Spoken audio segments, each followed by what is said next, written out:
જય માતાજી। આજે આપણે નાયલોન પૌવાનો ચેવડો બનાવવાનો છે। તો એની માટે મેં તડકે તો તપાવી રાખ્યા હતા, પણ શિયાળાનો એટલો તડકો નથી લાગતો। ઉનાળાનું હોય તો સરસ 1 કલાકમાં સરસ થઈ જાય છે।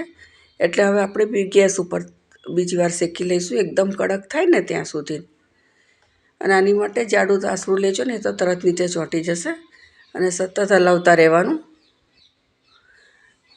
જોઈ લેવાનું થોડી વાર પછી એકદમ કડક થાય ને ત્યાં સુધીને આપણે કરવાના છે, નથી થયા હજી કરવા પડશે। ગેસ ધીમો જ રાખવાનો અને સતત એને હલાવતા જઈશું, ફેરવતા જઈએ।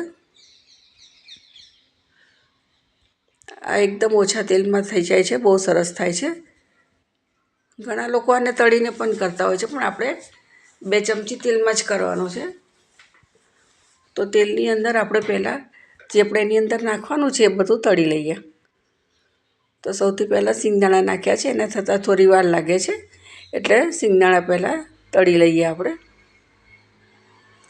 તાસડું ગરમ જ છે એટલે થતાં વાર નહીં લાગે, ફટાફટ થઈ જશે ને। એની સાથે લીલા મરચાં પણ 1 મરચું લીધું છે, સુધારીને નાખી દીધું છે। તો એને આપણે હવે બહાર કાઢી લઈએ।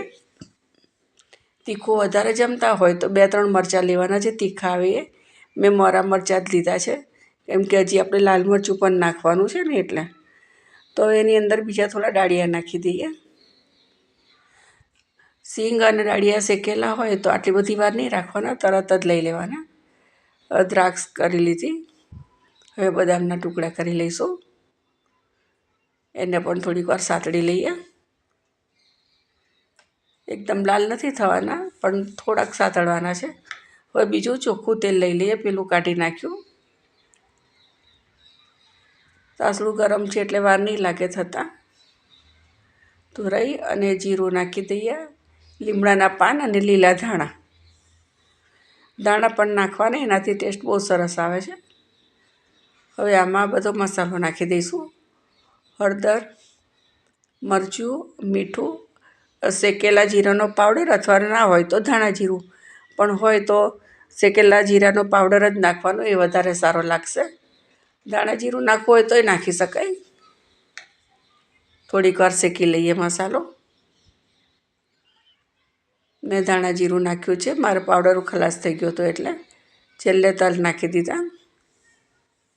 થોડીક વાર માટે તલ થઈ જાય પછી આપણે બીજું બધું નાખીશું। આમાં આમચૂર પાવડર નાખવાનો, કેમ કે લીંબુથી પાછા હવાઈ જાય છે, ઢીલા થઈ જાય પૌવા, એટલે આમચૂર પાવડર નાખી દેવાનો।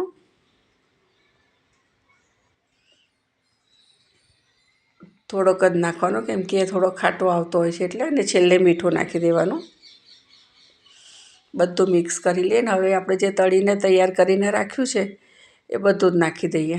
સિંગદાણા, દ્રાક્ષ, ડાળિયા, બદામ, અને બધું સરસ મિક્સ કરી અને હવે પછી પૌવા નાખી દેવાના। મિક્સ કરી લઈએ પૌવાને। હળદરનું પ્રમાણ થોડુંક વધારે જ રાખવાનું, એટલે એક સરખા બધે કલર આવી જાય પૌવાની ઉપર। તો જુઓ, આપણો નાયલોન પૌવાનો ચેવડો તૈયાર છે। આ ચા સાથે બહુ સરસ લાગે છે।